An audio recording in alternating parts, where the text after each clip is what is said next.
Hey. So, just keeping it simple. If you watched the last video where I went over this car, there's a lot of stuff that needs to be addressed. And we're just going to keep it simple. So, we're going to take care of the brake hose on the driver rear. I got the wastegate. We're going to take care of that, get that adjusted. It does have too heavy of a spring in it. It should have a lighter weight spring. I'm going to pull the battery tray up out. I'm going to get everything zip tied away, kind of get the wiring moved just a little bit, just not too crazy. Man, and just a couple other things. There's so much that would need to be done to this. It would be basically, it would probably be easier for me because of everything that needs to be addressed with the center mount and all the wiring and just the way stuff was done would be to, in my opinion, would be to just pull everything out, go over everything, fix all the damage to the harness, rewrap it with tape. Some of the plug-ins are damaged, replace them so that they're fixed, because we got zip ties holding stuff on, like the idle air here is held on. If you would pull the engine and stuff, you could get in here and you could pull the radiator and then knock this core support down to where it needs to be.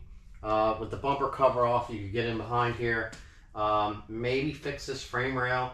I'd look into seeing what's going on measurement wise to see if like one of these shock towers is moved, or if something's bad here, or if it's actually something in the rack which is allowing it to turn and hit.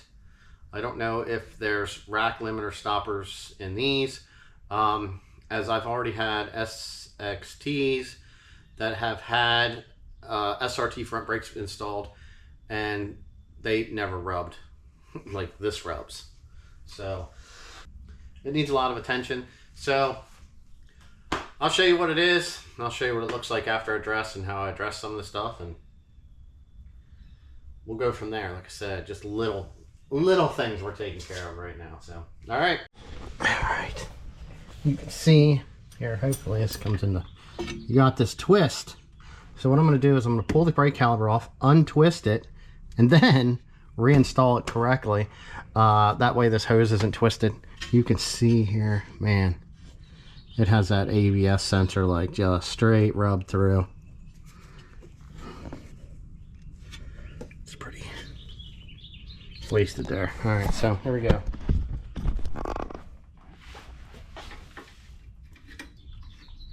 It's got the wrong size bolts in it. I just push on the back side of these brake shoes and it opens it up,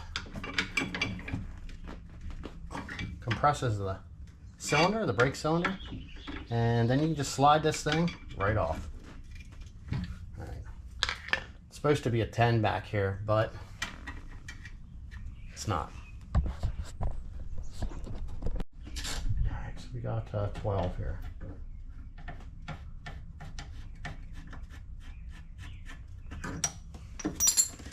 ABS sensor out of the hose here, and lift this off. 1, 2. There we go. That right there. All right, we gotta go under here. This way. Looks like they actually got the metal part of this line bent.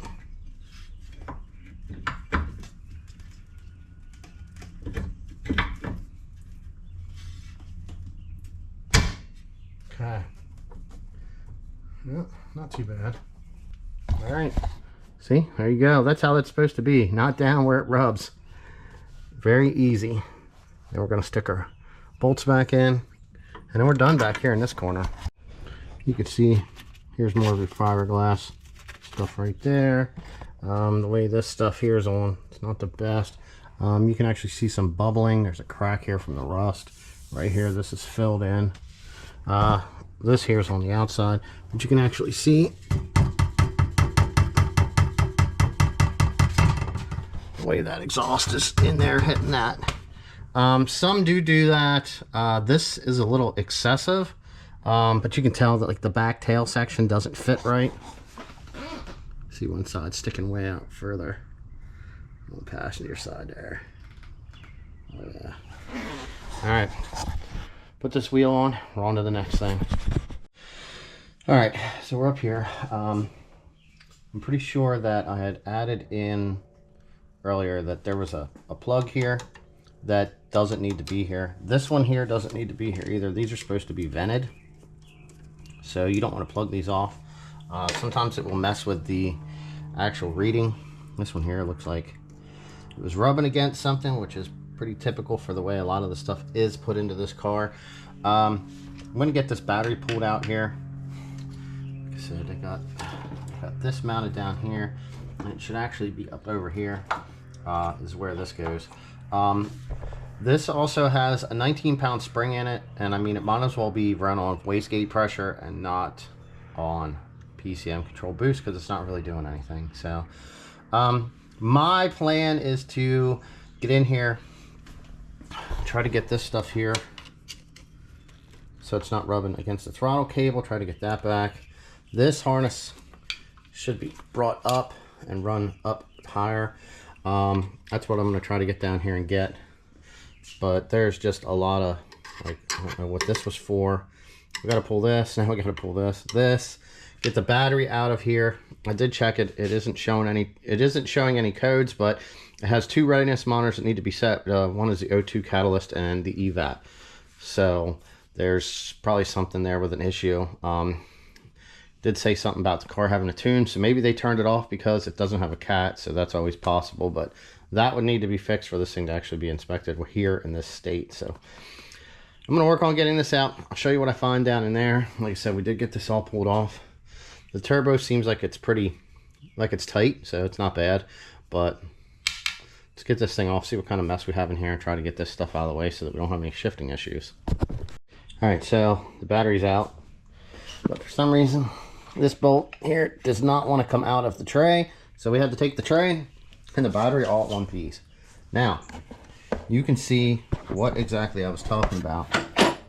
When you're trying to shift, you have this rubbing this one, the throttle cable here, this vacuum line, everything is just put in here without any regards of anything else, and making sure stuff is right. And then kind of like down on the bottom, you can see that right here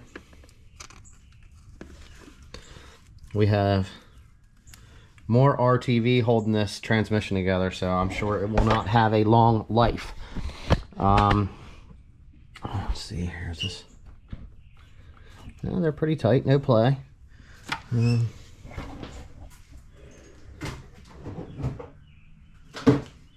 a light, see down in here more. Alright, so it's got the old style coolant hose there, which is soon going to be causing problems, as I guess I would say. The cables are starting to look pretty rough. You can see the casing starting to move away from them there.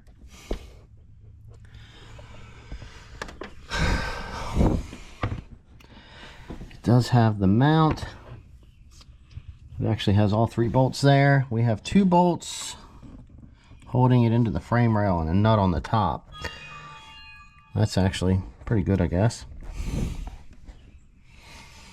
So now we just got to get in here. We got to try to reorganize the way they have this stuff running, get it routed correctly, try to zip tie stuff up. You can see that this thing is pushing oil out of the valve cover there and running down over.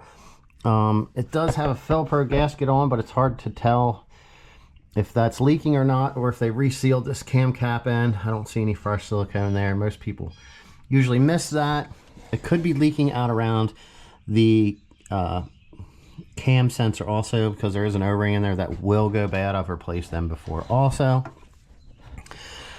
Just surprised, man. Lots of stuff done incorrectly, but we're just going to do some to this and try to get it right. Alright, so I was down in here. They had this tape down here, which was pulling this plug down. So we got that undone.